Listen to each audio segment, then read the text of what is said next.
은혜 받으실 하나님 말씀은 고린도 후서 8장 6절부터 15절까지 말씀입니다. 우리 다 같이 합독하겠습니다. 그러므로 우리가 디도를 권하여 그가 이미 너희 가운데서 시작하였은즉 이 은혜를 그대로 성취하게 하라 하였노라. 오직 너희는 믿음과 말과 지식과 모든 간절함과 우리를 사랑하는 이 모든 일에 풍성한 것 같이 이 은혜에도 풍성하게 할지니라. 내가 명령으로 하는 말이 아니요 오직 다른 이들의 간절함을 가지고 너희의 사랑의 진실함을 증명하고자 함이로라. 우리 주 예수 그리스도의 은혜를 너희가 알거니와 부요하신 이로써 너희를 위하여 가난하게 되심은 그의 가난함으로 말미암아 너희를 부요하게 하려 하심이라. 이 일에 관하여 나의 뜻을 알리노니 이 일은 너희에게 유익함이라.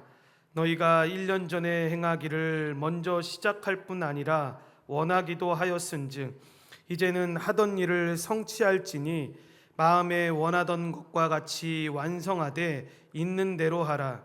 할 마음만 있으면 있는 대로 받으실 터이요 없는 것은 받지 아니하시리라.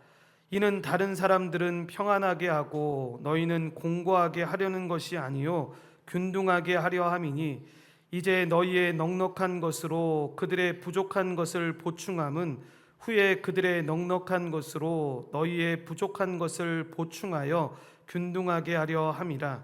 기록된 것과 같이 많이 거둔 자도 남지 아니하였고 적게 거둔 자도 모자르지 아니하였느니라. 아멘. 저는 오늘 읽으신 말씀을 가지고 은혜가 흐르는 길이라는 제목으로 말씀을 전하고자 합니다. 지난 시간에 우리가 고린도후서 8장 1절부터 5절 말씀을 통해 하나님의 은혜가 사람 안에 어떤 일을 하는지에 대해서 살펴보았습니다. 이때 바울 사도는 마게도냐 교회들을 예로 들면서 그들이 얼마나 훌륭한 사람이었는지를 자랑한 것이 아니라 하나님께서 그들에게 베푸신 은혜가 얼마나 놀라운 은혜인지를 우리에게 보여주었습니다. 그들은 그렇게 심한 환난 가운데서도 넘치는 기쁨을 누렸고 극심한 가난 가운데서도 풍성한 연보를 드렸는데 이것이 사람의 상식으로는 이해할 수 없는 일이라고 말씀을 드렸습니다. 그런데 바울은 그 모든 것을 하나님의 은혜가 만들어낸 결과다라고 말씀을 합니다.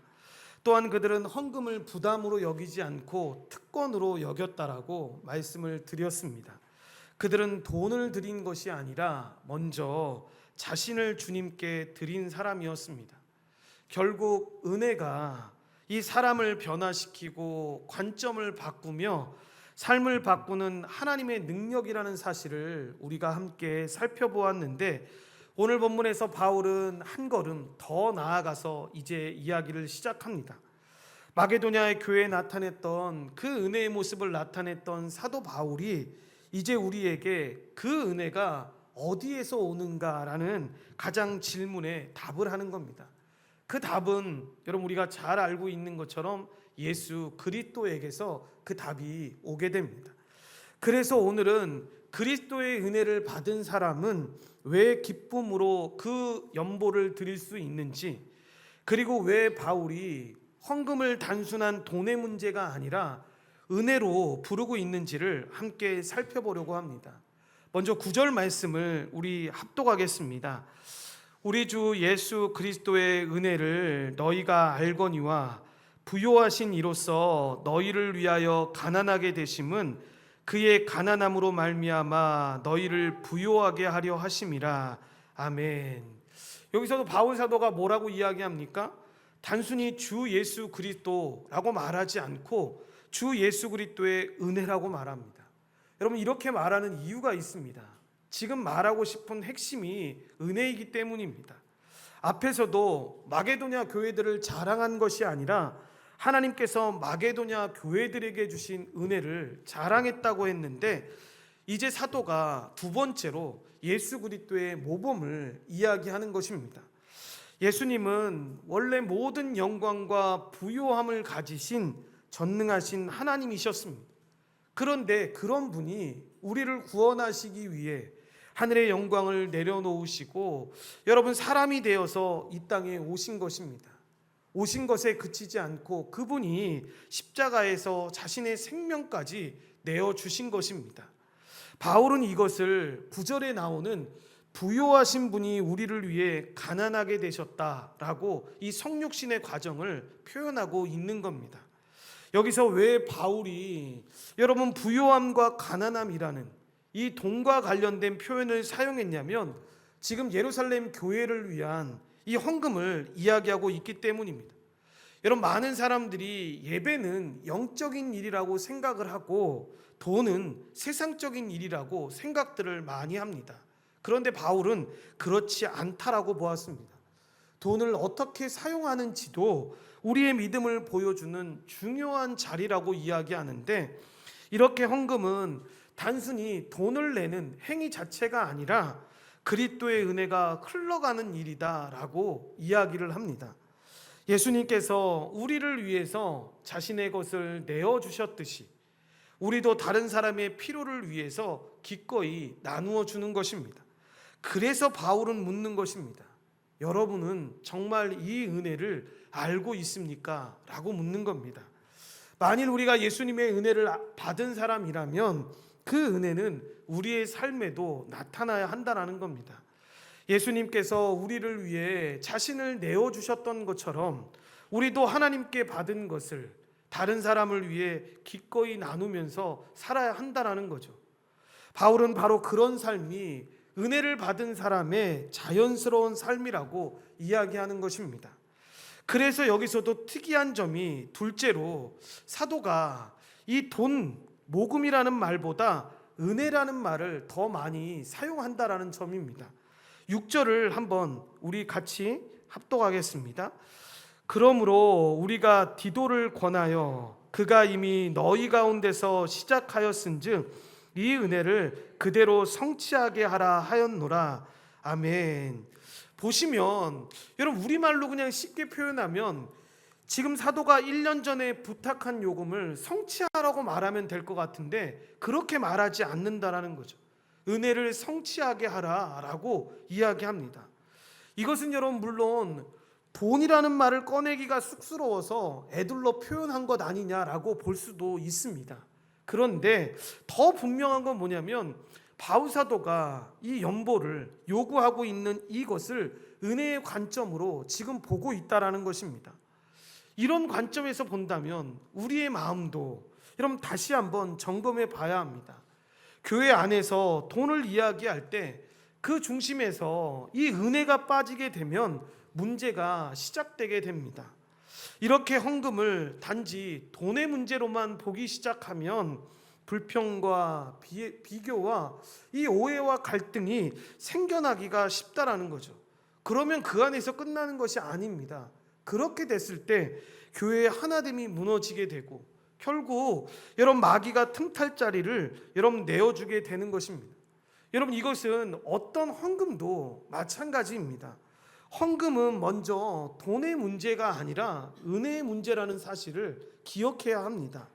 여러분 왜 사도가 모금을 은혜라고 부르고 있는지를 여러분 생각해 보면 그 이유는 분명합니다. 헌금은 필요를 채우기 위해 하나님께 받은 은혜를 흘려보내는 일이기 때문에 이렇게 설명하는 것입니다. 마게도냐 사라에서도 우리가 보았고 우리 주 예수 그리스도의 은혜도 우리가 보았습니다. 이것은 은혜 자체이고 은혜를 받은 정상적이고 자연스러운 반응이라는 거죠. 그러니까 그 은혜가 흘려 나가는 겁니다. 그러니까 단순히 돈이 지금 고린도에서 예루살렘으로 옮겨지고 있는 게 아니라는 겁니다. 은혜가 가고 있는 겁니다. 그렇게 은혜가 가야만 되는 것인데 그래야 돈이 의미가 있는 것입니다. 이런 점에서 사도 바울은 계속해서 억지로 하는 헌금에 대한 경고를 여러 차례 드러냈는데 그러니까 문제는 얼마나 많이 헌금을 냈느냐 목표액을 충당했느냐 이게 아니라는 거죠. 그러니까 고린도 교회 너희들한테 얼마를 내가 책정했잖아, 이 정도는 해야 되는 거 아니야 라고 해서 그게 책정된 금액을 내지 못했기 때문에 사도 바울이 지금 이런 얘기를 하는 게 아니라는 겁니다. 7절을 보시면 오직 너희는 믿음과 말과 지식과 모든 간절함과 우리를 사랑하는 이 모든 일에 풍성한 것 같이 이 은혜에도 풍성하게 할지니라 라고 이야기합니다. 무슨 말이냐면 고린도 교회는 여러 면에 있어서 여러분 뛰어난 교회였습니다. 그러니까 말씀에 나오는 것처럼 믿음도 있었고 말씀을 잘했고 성경 지식도 풍성했고 열심도 있었습니다. 바울이 그것을 부정하는 게 아닙니다. 인정합니다. 그런데 바울이 거기서 멈추지 않는 겁니다. 이 은혜에도 풍성하게 하라 라고 이야기합니다. 이 은혜가 무엇입니까? 예루살렘 성도를 돕기 위한 연보를 말하는 겁니다. 바울은 왜 헌금을 단순히 돈이라고 부르지 않고 은혜라고 부르는 것입니까? 여러분, 이 헌금이 돈을 내는 행위가 아니라 하나님께 받은 은혜를 다른 사람들에게 흘려보내는 일이기 때문에 이렇게 은혜라고 설명하고 있는 것입니다. 이렇게 바울은 고린도 교회가 말씀만 풍성한 교회, 이 은사가 풍성한 교회, 지식만 풍성한 교회가 아니라 나누는 은혜도 풍성한 교회가 되기를 바라는 마음으로 이렇게 권면하고 있는 것입니다. 그러니까 돈 더 내라는 뜻으로 지금 이 말씀을 오해하면 안 되는 겁니다. 마게도냐 교회처럼 형편이 어려워도 기쁨으로 나누고 억지가 아니라 정말 자원하는 마음으로 나누는 교회가 되기를 소망하는 마음으로 이렇게 말하고 있는 것입니다. 결국 여러분, 은혜를 받은 사람은 은혜를 붙잡고만 있는 사람이 아니라 받은 은혜를 흘려보내는 사람이다 라고 설명할 수 있는데, 바울은 이것이 참된 은혜를 받은 사람의 모습이다 라고 설명합니다. 사랑하는 성도 여러분, 우리도 온전한 교회가 이런 교회가 되기를 소망해야겠죠. 말씀을 사랑하는 교회가 되기를 원합니다. 기도가 넘치는 교회가 되기를 원합니다. 은사가 풍성한 교회가 되기를 원합니다 라는 기도도 해야 하지만 하나님께 받은 그 은혜를 기쁜 마음을 가지고 흘려보내는 그런 소망하는 그 마음을 가지고 기도해야 합니다. 우리 온전한 교회가 그렇게 나눔의 은혜에도 풍성한 은혜가 넘치는 교회가 되기를 소망합니다. 안타깝게도 여러분, 우리는 오랫동안 헌금을 강요하는 이 잘못된 교회 문화를 직간접적으로 경험했습니다. 그래서 말씀드린 것처럼 헌금이라는 말만 나와도 여러분 부담을 느끼거나 불편해하는 사람들이 의외로 많이 있습니다. 그런데 성경은 헌금을 그렇게 말하지 않습니다. 헌금은 부담이 아니라 은혜이고 의무가 아니라 하나님께 받은 은혜가 흘러 넘치는 방편이라고 이야기를 합니다. 그러니까 우리는 이 헌금에 관한 영역에 있어서도 이 사람들의 경험이 아니라 성경이 말하는 여러분 이 관점을 가져야 합니다. 그러니까 그런 얘기 저는 어릴 때 참 많이 들었습니다. 헌금을 많이 하면 하나님께서 내 병을 이렇게 고쳐주셨어. 하나님께서 우리 자녀 이렇게 잘 되게 하시더라. 헌금을 이렇게 하니까 하나님께서 우리 사업장을 이렇게 풍성하게 하시더라. 여러분, 이건 정말로 생략된 말입니다. 그렇게 해서 하나님이 병을 고쳐주시는 경우도 있을 수 있죠. 자녀가 잘 되게 하시는 경우도 있죠. 사업장이 잘 되는 경우도 있죠. 그런데 그 설명 전에 내가 하나님께 받은 구원의 은혜가 너무 감사해서 그 은혜를 흘려보냈더니 하나님께서 더 큰 은혜로 이렇게 나한테 갚아주셨어. 이런 건 맞는데 마치 여러분 무당에게 구슬하는 것처럼 돈을 내니까 하나님이 병을 고쳐주셨어. 돈을 내니까 하나님이 운이 자녀 잘 되게 해주셨어. 이런 식으로 간단하게 설명하면 사람들이 오해할 수 있고 그것이 진짜 맞는 것인 것처럼 생각할 수가 있다라는 것입니다. 여러분, 그런 믿음으로 주님 앞에 나아가서는 안 된다라는 거죠. 왜냐하면 여러분, 그러면 그렇게 단번에 큰 헌금을 내고 나서 그런 일 안 일어나면 당장에 어떤 반응이 나오겠습니까? 하나님 나한테는 왜 이러십니까? 나도 저 사람처럼 저렇게 큰 헌금 낸다고 하면 하나님이 고쳐주신다고 해서 냈는데 왜 나한테는 병 안 고쳐주세요? 왜 우리 자녀 이렇게 잘 안 되게 하세요? 우리 사업장 이렇게 어렵게 만드시는 겁니까? 라는 불평과 원망이 나오지 않겠습니까? 여러분, 이렇게 하나님께 드리는 것들은 은혜로 하나님께 흘러가는 것이지 어떤 목적의 수단처럼 이 헌금을 사용하는 것이 아니라는 거죠. 이제 8절을 한번 보십시오. 내가 명령으로 하는 말이 아니요 오직 다른 이들의 간절함을 가지고 너희의 사랑의 진실함을 증명하고자 함이로다. 아멘. 왜 바울이 굳이 명령으로 하는 말이 아니다라고 하는 것입니까? 물론 바울에게는 사도로서 명령할 수 있는 권위가 있었습니다. 하지만 여러분, 명령으로 이루어진 헌금이 과연 사랑으로 하나님께 드려지는 헌금이다라고 이야기할 수가 있겠습니까? 예를 들어 바울이 여러분 그 당시에 고린도 교회를 향해서 이렇게 말했다고 한번 생각해 보십시오. 무슨 일이 있어도 이 목표액인 이 액수를 채우십시오. 이것이 여러분에게 주어진 의무입니다 라고 말했다면, 저는 솔직히 이야기해서 그 당시에 있던 사람들 가운데도 여러분 이 헌금의 액수를 채우려고 노력했을 거다라고 생각하고 넘쳤을 거다라고 생각합니다. 그런데 그것이 과연 예루살렘 성도들을 향한 사랑의 표현이다라고 말할 수가 있겠냐라는 겁니다. 그래서 바울은 명령하지 않았던 겁니다. 헌금은 의무를 채우는 일이 아니라 은혜를 흘려보내는 일이라고 생각했기 때문에 그렇게 하지 않았던 겁니다. 이렇게 은혜는 억지로 만들 수 있는 게 아닙니다. 여러분, 사랑은 억지로 만들 수 있는 게 아니라는 거죠. 그래서 바울은 고린도 성도들이 자원하는 마음으로 예루살렘 교회를 사랑하는 그 진실함을 나타내기를 원했던 겁니다. 그런데 흥미로운 거 뭐냐면 11절에 보시면 이제는 하던 일을 성취할지니 라고 이야기하면서 있는 대로 하라 라고 이야기를 합니다. 여러분, 앞에서는 명령이 아니라고 했는데 여러분 지금은 성취하라고 말합니다. 분명 명령처럼 들릴 수 있는 말이지 않습니까? 그런데 잘 보십시오.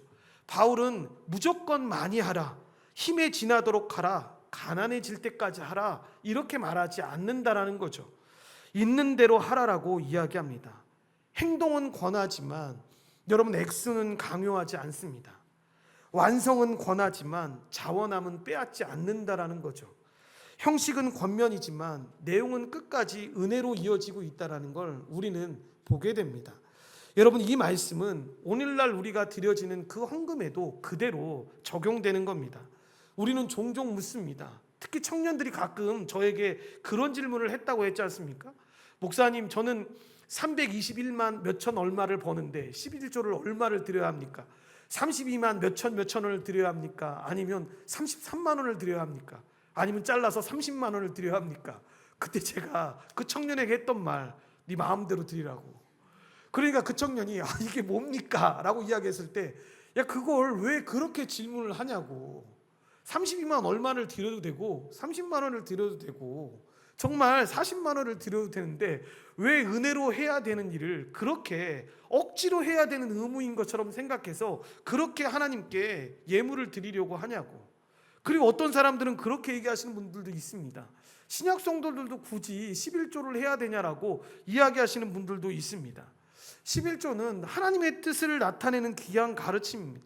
그런데 바울은 거기에서 한 걸음 더 나아가는 겁니다. 뭐냐면 얼마를 드렸냐보다 어떤 마음으로 드렸냐라는 것을 중요하게 보는 거죠.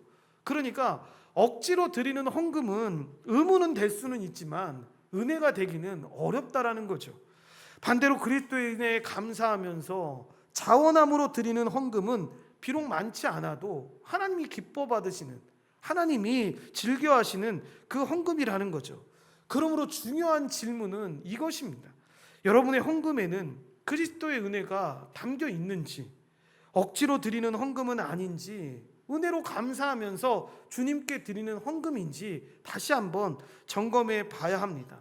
바울은 이 시대를 살아가고 있는 우리에게 은혜 받은 사람답게 은혜에도 풍성한 성도로 살아가라고 권면하고 있는 것입니다.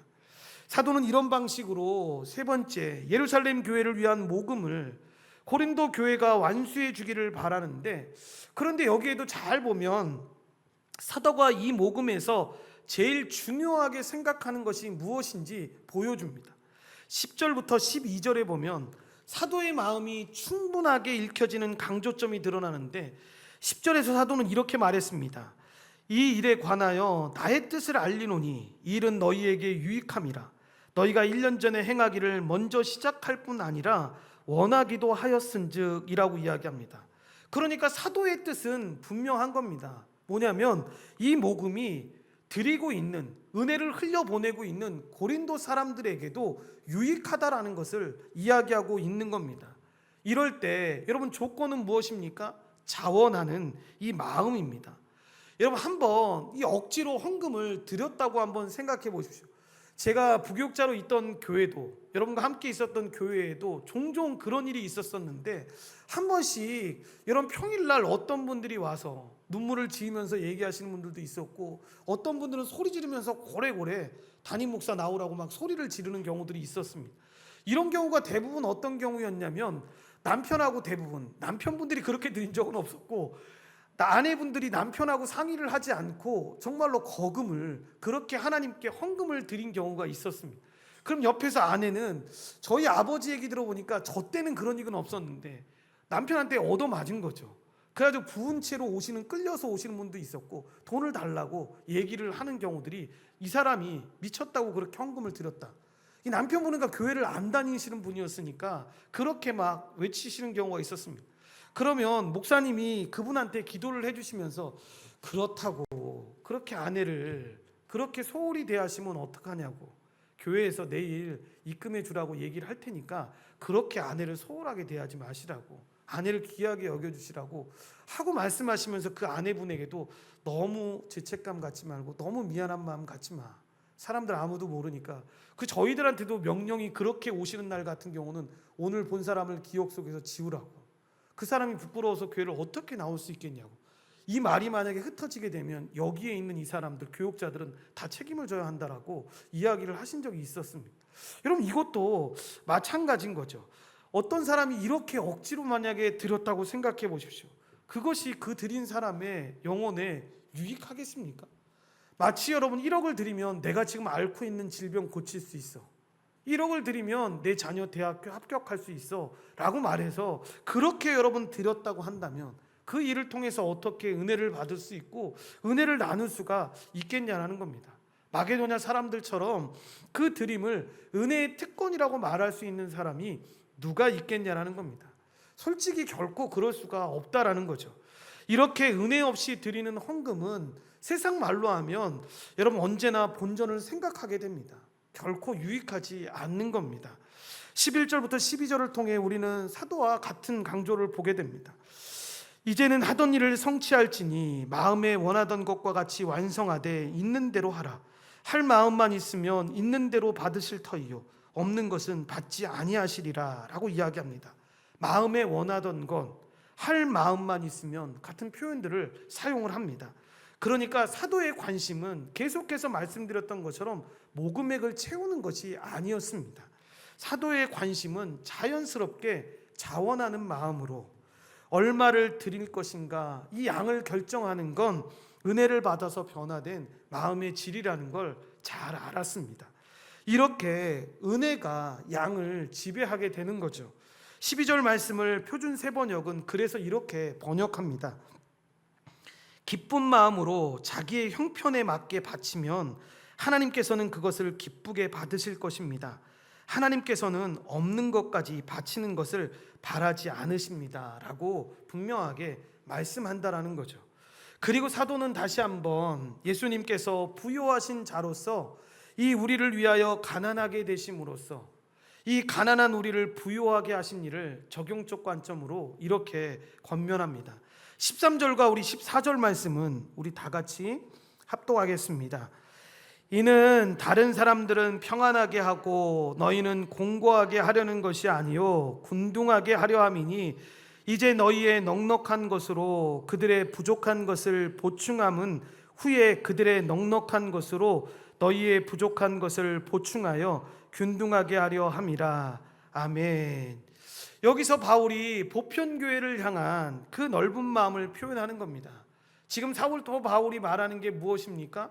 고린도 교회 안에서만 서로를 돕고 서로를 섬기라는 일을 말하는 것이 아니라는 거죠.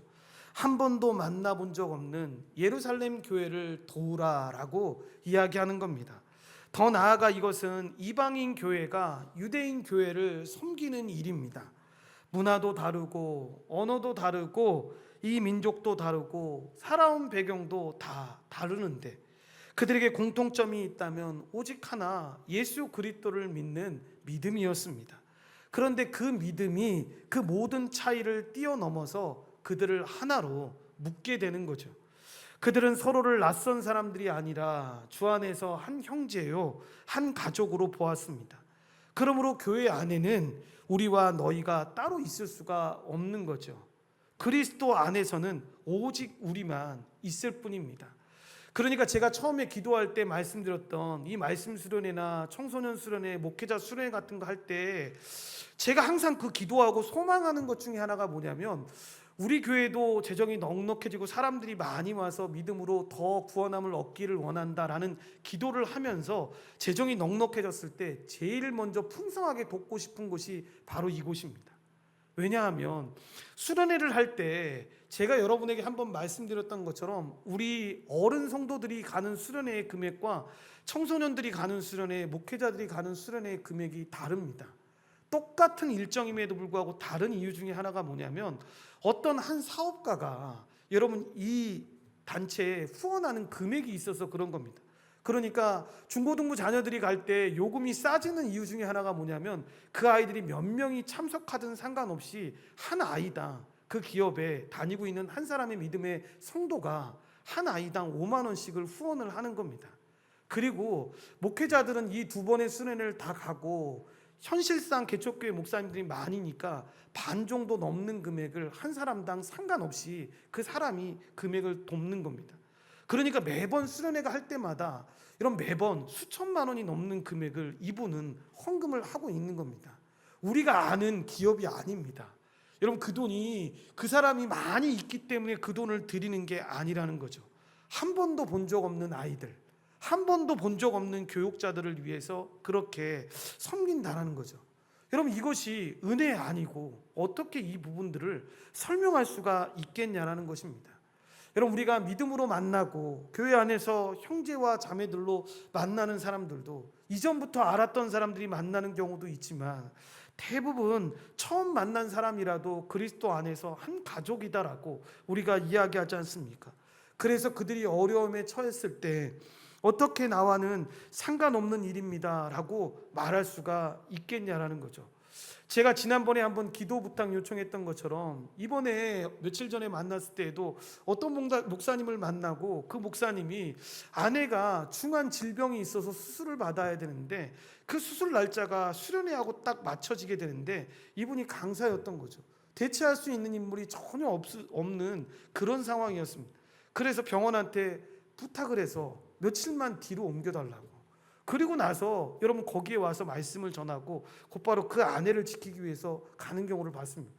여러분 그때 그 함께했던 교육자들이 얼마나 많이 그 가정을 위해서 그 사모님을 위해서 기도를 했겠습니까? 얼굴도 저는 모릅니다. 그런데 그 기도할 때 그렇게 믿는 그리스도 안에서 고린도 교회가 예루살렘 교회를 위해서 그렇게 헌신하는 것처럼 그런 마음을 가지고 나아가게 되는 거죠. 그렇게 간절히 부르짖고 하나님 앞에 나아가는 거죠.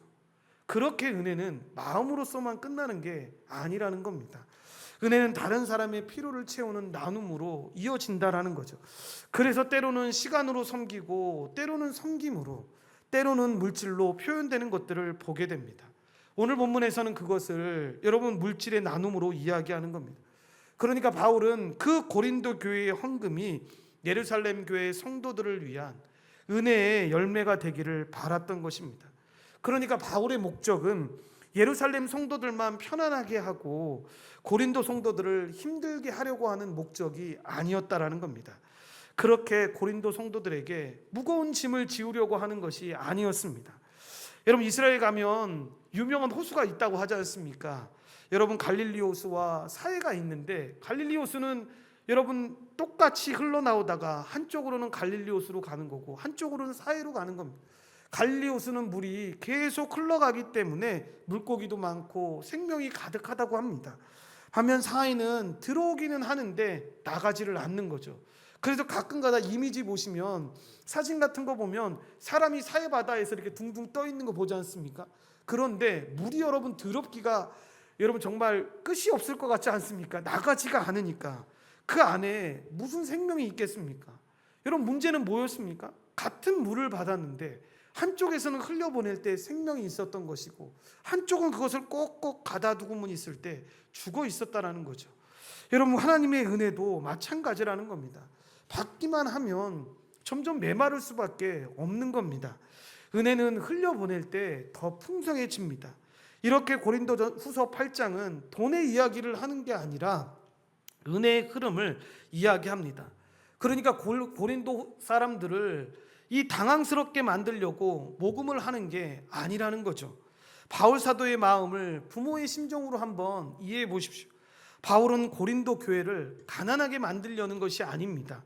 지금은 고린도 교회가 예루살렘 교회를 뒀지만 훗날에 여러분 고린도 교회가 어려울 때 예루살렘 교회도 여러분 이 부분들을 채우지 않겠습니까? 그것이 바로 바울이 말하는 균등하게 하는 은혜입니다. 이런 점에서 일방통행은 없다라는 거죠.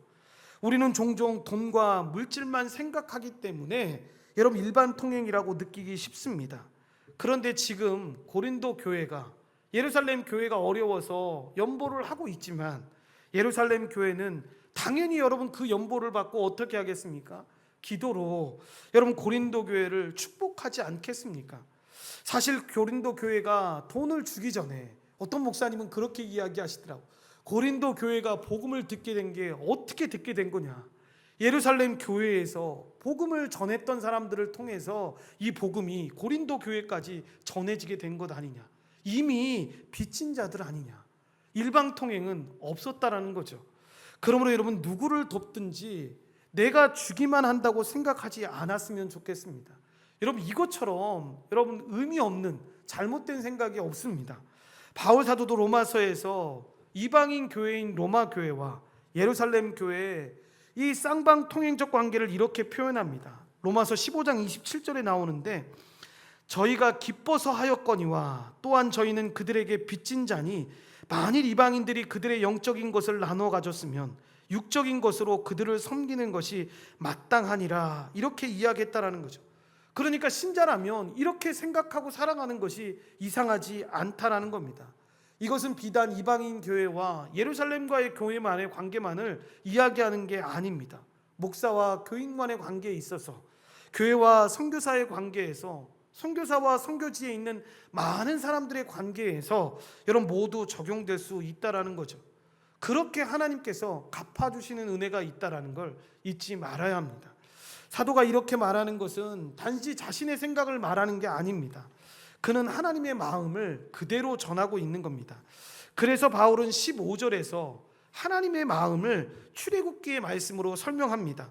15절 말씀을 우리 한번 합독하겠습니다. 기록된 것 같이 많이 거둔 자도 남지 아니하였고 적게 거둔 자도 모자르지 아니하였느니라. 아멘. 이 말씀이 어떤 말씀을 인용한 거냐면 출애굽기 16장 18절 말씀을 인용한 것으로 하나님께서 광야의 이스라엘 백성들에게 만나를 내려주셨을 때 있었던 일을 가리키는 겁니다. 하나님께서 그들에게 만나를 내려주실 때 여러분 이렇게 말씀하셨습니다. 너희 각 사람은 먹을 만큼만 이것을 거둘지니 곧 너희 사람 수요대로 한 사람의 한 오멜씩 거두되 각 사람이 그의 장막에 있는 자들을 위하여 거둘지니라 라고 이야기합니다. 그러니까 하나님께서는 백성들의 탐욕을 허용하지 않으셨습니다. 더 나아가 탐욕이 아무 소용이 없도록 이 만나를 공급하셨죠. 이것이 하나님의 은혜의 방식이었습니다. 그래서 이스라엘 백성들이 어떻게 합니까? 매일 아침 이 만나를 거두러 나갔습니다. 그때 여러분 많이 거둔 자도 있고 적게 거둔 자도 있었습니다. 그런데 그때 중요한 것은 많이 거둔 자도 남지 않게 하셨고 적게 거둔 자도 충분하게 하셨다라는 거죠. 이렇게 하나님은 어떤 사람은 넘치도록 쌓아두게 하시거나 어떤 사람은 부족하게 살아가도록 기뻐하시는 분이 아니라는 겁니다. 하나님의 은혜는 공동체 안에서 서로가 필요를 채워주도록 역사하시는 거죠. 이게 어떻게 역사하시는지는 각각의 상황마다 다르기 때문에 알 수 없습니다. 다만 이 만나의 사건을 통해서 우리가 보는 것처럼 내일은 귀찮으니까 오늘 이틀치 걷어서, 아니면 저녁 되면 배고플지 모르니까 더 많이 걷어야겠다라고 거두었다면 놀랍게도 어떻게 됐습니까? 다음 날에는 벌레가 생기고 냄새가 나서 먹을 수 없게 만드셨습니다. 말하자면 만나는 욕심으로 인한 축적이 불가능한 음식이었습니다. 어떤 방식으로 되었든지 모두에게 균등하게 이 은혜가 임하는 것들을 그들은 그 만나 사건을 통해서 경험하고 주님 앞에 나아갔던 것입니다. 바울 사도는 지금 이것을 고린도 교회의 성도들에게 이야기하고 있는 겁니다. 하나님께서 만나를 자기 모든 백성들에게 균등하게 주었던 것처럼 지금도 그런 하나님 아버지의 마음을 따라 너희의 부요함으로 예루살렘 교회 형제들의 그 가난함을 도와서 균등함을 이뤄라 라고 말하는 것입니다. 여러분, 이것은 만나를 거두러 나간 백성들에게처럼 믿음을 요하는 겁니다. 여러분, 그게 하루 이틀 지나고 몇 년이 지나면 사람들이 습관적으로 아무 염려 없이 나아갈 거라고 생각하지만, 여러분, 하나님께서 우리를 매일 먹여주심에도 불구하고 우리 역시도 매일 염려하면서 살아갈 때가 얼마나 많이 있습니까? 이때에도 믿음이 요하는 거죠. 그러니까 내가 모아놓은 돈으로 내 남은 인생 잘 살아봐야겠다라고 생각하고 있다면 남은 인생을 잘 사는 것이 아니라는 거죠. 잠언 11장 24절에 흩어 구제하여도 더욱 부하게 되는 일이 있나니 과도히 아껴도 가난하게 될 뿐이니라 라고 이야기합니다. 이때 우리가 기억해야 될 말씀이 여호와 이레 아닙니까? 여호와 하나님께서 공급하고 준비해 주신다라는 거죠. 이 이름은 신자들의 편에서 보면 여호와 이레는 우리에게 믿음을 고백하게 하는 이름이고, 하나님 편에서 보면 약속을 반드시 이루겠다라는 이름입니다. 그러니까 하나님께서 오늘 내게 은혜를 베풀어 주셨듯이 내일도 주님이 부르시는 그날까지도 하나님이 항상 은혜를 베풀어 주실 것을 믿고 나아가는 이 믿음인 것이죠. 이런 믿음이 아니면 우리는 내게 있는 것으로 누구를 섬길 수가 없게 됩니다. 그러니까 하나님의 은혜는 어제만 필요한 게 아닙니다. 오늘만 필요한 게 아닙니다. 내일도 주님이 오실 그날까지 매일 우리에게 필요한 것이죠. 그래서 우리는 그 은혜를 구하면서 주님 앞에 나아가는 것입니다. 그럴 때 우리는 주님 앞에 마지막 고백으로 하나님의 이 은혜가 충분했다고, 가분했다라고 고백하며 주님께 나아가는 것입니다. 여러분, 이런 믿음이 없으면 우리는 돈을 사랑하는 삶뿐만 아니라 형제를 사랑하는 삶으로 나아갈 수 없다라는 걸 기억해야 합니다. 결론적으로 말씀을 맺기 전에 두 가지 적용적 교훈을 생각해 보려고 합니다. 첫째는 믿음과 탐욕 사이에서 어디에 서서 살아갈 것인가 라는 부분입니다. 하나님 외에 다른 신들이 없다라는 건 믿음의 편에서 살아가는 사람들의 신앙 고백입니다. 그 반대편에는 우상 숭배가 있는 거죠. 십계명의 제2계명으로 우상을 만들지도 섬기지도 말라라고 명령하시지 않았습니까? 여러분, 우상 숭배가 무엇입니까? 제가 말씀드렸던 것처럼 뭐 하나 생겨놓고 거기에 비는 것이 우상 숭배가 아니라, 우리가 웨스트민스터 대요리 문답을 통해서도 봤지만 우상 숭배는 굉장히 넓습니다. 그러면 설명하는 게 에베소 5장 5절 말씀, 쉬운 성경으로 우리 다 같이 한번 합독하겠습니다. 음란하고 더러우며 욕심에 가득 찬 자는 하나님 나라에 들어갈 수 없음을 알고 있을 것입니다. 이 모든 것에 관심을 두는 것은 하나님 위에 거짓 우상을 섬기는 것과 같습니다. 뭐라고 말합니까? 탐하는 자가 우상 숭배자다라고 이야기합니다. 더 직접적으로 골로새서 3장 5절에 보면, 쉬운 성경으로 합독하겠습니다. 여러분의 생활 가운데 죄악된 것은 다 버리십시오. 성적인 죄, 악한 행동, 나쁜 생각, 지나친 욕심 등은 하나님 이외의 것들을 더 소중히 여기는 마음가짐입니다. 특히 탐심은 우상 숭배입니다. 아멘. 마찬가지로 이 탐심이 우상 숭배다라고 여러분 의문의 여지가 없이 분명하게 말씀을 통해서 이야기하는 겁니다. 그러니까 믿음과 우상 숭배는 양립할 수가 없지 않습니까? 하나님도 섬기면서 우상을 섬긴다? 여러분, 그럴 수 없다라는 거죠. 그럼에도 불구하고 여러분이 신자가 흔들릴 때가 어떤 때냐면 마치 구약의 이스라엘 백성들이 하는 것처럼 우리는 하나님도 섬기면서 우상도 섬기고 있습니다 라고 말하는 것과 같은 삶을 살 때가 있다라는 거죠. 하나님 이외의 것들을 의지하면서 우리가 그렇게 나아갈 때가 있다라는 거죠. 그래서 주변의 사람들이, 주변에 가장 가까운 사람들이 그걸 보는 겁니다. 너는 하나님을 믿는 사람이 맞는데, 마치 우리 자녀가 여러분 우리를 볼 때 그렇게 생각한다고 생각해 보십시오. 우리 아빠는 하나님 믿는 사람인데 하나님 믿는 것만큼이나 뭐를 믿는 사람이에요 라고 생각한다면, 여러분 우리는 스스로 인정하지 않아도 우리 자녀가 그렇게 보고 있는 거죠. 우리 부모님이 저것을 저렇게 신뢰하면서 살아가고 있어 라는 것들을 이야기하는 거죠. 그러니까 이 믿음과 탐욕 사이에서 우리는 항상 어디에 있는지를 잘 봐야 합니다. 혹시 그리고 은혜를 누리지 못하고 있다면 이 탐욕 가운데 있어서 은혜를 누리고 있지 못하는 건 아닌지, 그럴 때 자비하신 하나님 앞에 나와 죄를 자백하고 믿음의 자리로 고백하며 나와야 합니다. 어떤 삶이 정말 복되고 즐겁고 행복한 삶입니까? 탐욕을 위해, 그것을 채우기 위해서 정말 끌어모으고 자기를 위해서 사는 삶입니까? 아니면 하나님께서 채워주시는 그 은혜 속에서 주시는 것에 만족하며 그것을 은혜로 여기고 그 은혜로 사람들을 섬기면서 살아가는 사람들입니까?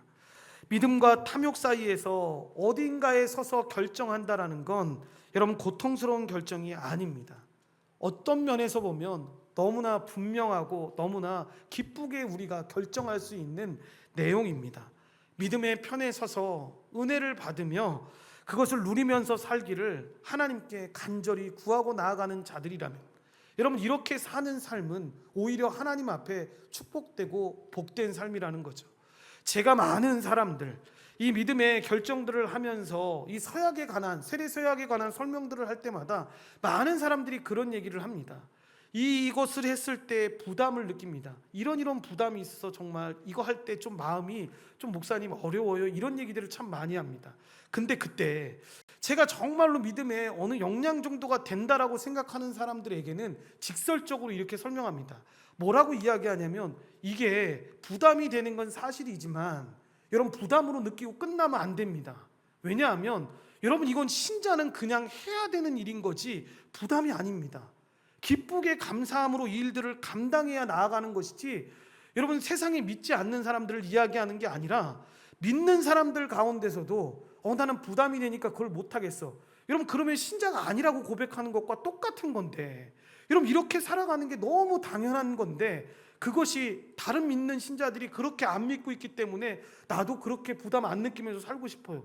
여러분 이건 저 하나님 앞에 저 신자 아닙니다라고 고백하는 것과 다른 게 아닌데, 하나님의 은혜로 살아가는 사람들이 그 일들을 기쁘게 여기면서 나아가는 건데, 여러분 부모가 자녀를 양육해야 되는 거 맞지 않습니까? 그런데 자녀를 양육하는 것이 의무라고만 생각해서 부담감으로 느낀다고 해서 나 결혼 안 할래요, 애를 낳지 않을래요 라고 말한다면 비정상적인 거 아닙니까? 여러분 애를 낳는데 그 의무를 알아야죠. 그런데 그 안에서 그 일들을 기쁘게 하는 거죠. 우리 자녀가 더 믿음의 사람으로 자랄 수 있게, 이 사회에서 더 바르게 자랄 수 있게끔 그 일들을 기쁘게 감당하는 거지 의무로 부담감으로 이 일들을 안 하는 게 아니라는 겁니다. 그래서 여러분 이 부분들을 잘 봐야 되는 겁니다. 두 번째로 생각할 이 적용적 교훈은 돈을 은혜로 여기라는 겁니다. 옛말에 금보기를 돌같이 하라는 말이 있지 않습니까? 이게 어려운 말이라는 거 우리가 다 압니다. 여러분 물질 때문에 어려움 겪는 경우 얼마나 많이 있습니까? 그런데 신앙을 차치하더라도 여러분 금을 금으로만 보면 그 사람은 성공하고 높아지는 것 같아도 결국 망하게 되는 것을 예수 안 믿는 사람들의 경우를 봐도 우리가 얼마나 많이 봅니까? 그런데 성경은 더 깊이 말하는 겁니다. 돈을 은혜로 여기라, 금을 은혜로 여기라 라고 이야기합니다. 여러분 이 관점이 믿음으로부터 형성되어야 되는 겁니다. 이것은 주머니가 회개한 증거입니다. 어떤 목사님이 얘기했던 것처럼 회개하고 주님께 돌아와야 합니다라고 이야기할 때 이 목사님이 직설적으로 굉장히 믿음의 유명한 선배 목사님이신데 외국 사람인데, 이 사람이 그때 그 얘기를 합니다. 회개하고 주님 앞에 나올 때 주머니도 회개하고 나와야 된다, 지갑도 회개하고 주님 앞에 나와야 한다라고 말씀을 하신 분이 있습니다. 그러니까 돈을 은혜로 여긴다면 여러분의 영혼이 유익을 얻고 여러분의 재물이 여러분을 넘어뜨리게 할 수가 없다라는 거죠. 오히려 그것이 은혜의 수단이 되어서 많은 사람들을 유익하게 하고 하나님을 영화롭게 하는 도구가 된다라는 거죠. 반면에 이 돈을 금같이 여긴다면 우리가 믿는 신자라 할지라도 그로 말미암아 은혜의 자리에서 떨어질 수밖에 없는 거죠. 영혼의 유익을 누리지 못하는 겁니다. 성령님께서 오늘 본문을 통해서 우리에게 그렇게 말씀하시는 겁니다. 내 가진 모든 것이 내가 내게 베푼 은혜라는 사실을 알고 살아가라는 것입니다. 우리가 가진 것이 너무 적고 혹은 가진 것이 빚밖에 없는 것이라 할지라도 이것이 다 하나님의 은혜라는 것을 고백하고 살아가는 것입니다.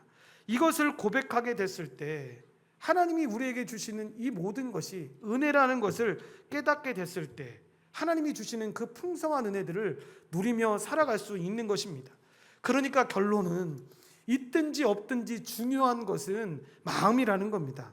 하나님께서는 그 마음을 받으신다라는 겁니다. 그러니까 여러분, 우리의 형편이 하나님의 은혜를 가로막는 장막이 되어서는 안 된다라는 거죠. 적든 많든 모든 것을 은혜로 여기며 살아갈 수 있도록 주님 앞에 기도함으로 나아가야 합니다. 주님께서 우리 온전한 교회 그리고 예배를 드리고 있는 모든 사람들의 마음 가운데 은혜에서 풍성함과 탁월함을 나타내는 그 교회로 세워지기를 우리 주 예수 그리스도의 이름으로 간절히 축원합니다. 기도하시겠습니다. 하나님 감사합니다. 하나님의 은혜로 우리를 불러주시고 인도하여 주셔서 우리가 말하고 있는 그 돈에 대한 것들이, 연보에 대한 것들이 은혜를 흘려보내는 것임을 우리가 고백하고 주님 앞에 나아갑니다. 그런데 우리는 잘못된 교육을 통해서도 그렇고 우리 마음의 잘못된 죄성으로 인해서 이 일들을 겪을 때마다 하나님 부담을 느끼고 많은 어려움들을 갖게 됩니다.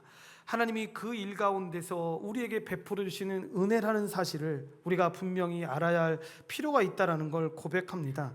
은혜로 이 모든 일들을 감당하는 사람들이 되게 도와주시옵시고 그렇게 하나님의 풍성한 은혜를 경험하며 나아갈 수 있는 하나님의 백성들 될 수 있도록 주님이 도우시고 인도하여 주시옵소서. 이 모든 일에 은혜가 흘러가서 은혜가 일을 하고 그 은혜가 놀라운 일들을 만드는 하나님의 은혜를 경험할 수 있도록 주님이 도우시고 인도하여 주시옵소서. 모든 걸 주님께 감사드리오며 예수님의 이름으로 기도드리옵나이다. 아멘.